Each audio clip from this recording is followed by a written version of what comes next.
આજે સાંજે ભૂલથી પણ આ 3 રાશિઓ ભૂલ ન કરતા. ધ્યાનથી સાંભળો. જય શ્રી કૃષ્ણ. હું છું દેસાઈ માનસી શાસ્ત્રી. અને ઘણીવાર એવું બને કે આખો દિવસ સારો નીકળે અથવા ઘણીવાર સવારે ખરાબ થઈ જાય, સાંજે ખરાબ થઈ જાય. તો આજે સાંજે જે 3 રાશિ છે એના માટે હું એક માહિતી તમારા માટે લઈને આવી છું. પહેલી રાશિ છે મિથુન રાશિ. સાંજે ચંદ્ર જેવા ઘણા બીજા બધા ગ્રહો છે જે ફેરબદલ થઈ રહ્યા છે, એના લીધે માનસિક અશાંતિ તમારા માટે આવી રહી છે અને દોડધામ તમારા માટે વધી શકે છે. એટલે સાવચેતી રાખવાની છે. પહેલી વાત તો વાદ વિવાદ કરવાથી બચો. સદસ્યો જોડે વગર કામની વાર્તાલાપ જે તમે કરતા હોવ, કદાચ બેસીને મી ટાઈમ જે તમારો ફેમિલી ટાઈમ હોય, તો ત્યારે પ્રશ્ન ને ઉત્તર આ બધું આપવાથી બચો. બીજું, જીવનસાથી સાથે પણ વાર્તાલાપ કરવાથી બચો. વાર્તાલાપ કરવાથી બચો ઇટ મીન્સ કે તમે વાદ વિવાદ જેવા ટોપિક ઉપર વાત જ ના કરો. ઉતાવળિયા ના બનો. બીજી વાત કે ઉતાવળિયામાં નિર્ણયો પણ ના લો. નાણાકીય નિર્ણય છે, વ્યવહાર કરવાના નિર્ણય છે, તમારા જીવનને બદલી શકે એવા નિર્ણય ઉતાવળમાં ના લો. આજનો દિવસ, આજની સાંજ જવા દો. હું પ્રાર્થના કરીશ કે તમારો આ સાંજનો સમય સરળ જાય. જય શ્રી કૃષ્ણ. બીજી રાશિ છે વૃશ્ચિક રાશિ. ગ્રહોના ગોચર થવાથી તમે ઘણા બેબાકડા બની રહ્યા છો.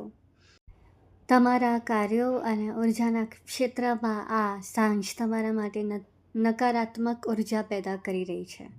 શું ન કરવું જોઈએ? જો તમે ઓવર થિંકિંગ કરી રહ્યા છો તો પ્લીઝ સ્ટોપ થઈ જાઓ. ઓવર થિંકિંગથી તમે તમારા નિર્ણય બગાડશો અને જેના લીધે તમને નુકસાન પણ થઈ શકે છે. બીજું, વાહન વ્યવહારથી બચો. જો તમે વાહન ચલાવતા જ હોય, તમારી પાસે બીજું કોઈ જ ઓપ્શન ના હોય, તો ડેફિનેટલી 40ની સ્પીડ પર ગાડી ચલાવજો અથવા તો ઓલા ઉબેર કરી દેજો, પણ વાહન વ્યવહારમાં 100% સાચવજો. મોટી દુર્ઘટના થઈ શકે છે. આરોગ્યમાં સાવચેતી રાખો. તમારી નાનકડી બેદરકારી તમને મોટા રોગ તરફ, બીમારી તરફ ધકેલી શકે છે.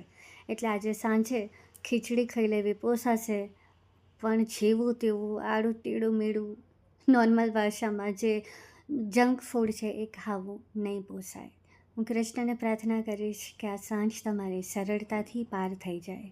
જય શ્રી કૃષ્ણ. ત્રીજી અને અંતિમ રાશિ એટલે કે કુંભ રાશિ. આજ સાંજનો સમય તમારા માટે આર્થિક રીતે કે નાણાકીય રીતે થોડોક ખરાબ થઈ શકે છે. તમારા નાણાંનો ઉપયોગ જે તમે કરશો એ વ્યય થઈ શકે છે. બને તો નાના મોટા જે ખર્ચા છે એ જ સ્ટોપ કરી દો, તો મોટો ખર્ચો થતાં અટકી શકાય. સાંજના સમયે ના તો કોઈને નાણાં આપો, ના તો નાણાં લો. ઉધાર આપવો નથી અને ઉધાર લેવું પણ નથી. જો તમે તમારા કોઈ લેડીઝોને ખાસ આદત હોય કે અંગત મિત્રો જોડે કે બહેનપણી જોડે વાત કરશે, પુરુષો એમના ગલ્લા પર જઈને વાત કરશે, તો મહેરબાની કરીને તમારા કોઈ ભવિષ્યના પ્લાનિંગ હોય કે કંઈક તમારી અંગત તકલીફ હોય, વાત હોય, તો મહેરબાની કરીને આજે જીભ પર તાળું મારી દો. અંગત વાતો શેર ના કરો. અને ખાસ અગત્યના કામો ટાળશો નહીં. તમારી આળસ તમને કિનારે આવીને ડૂબાડી શકે છે.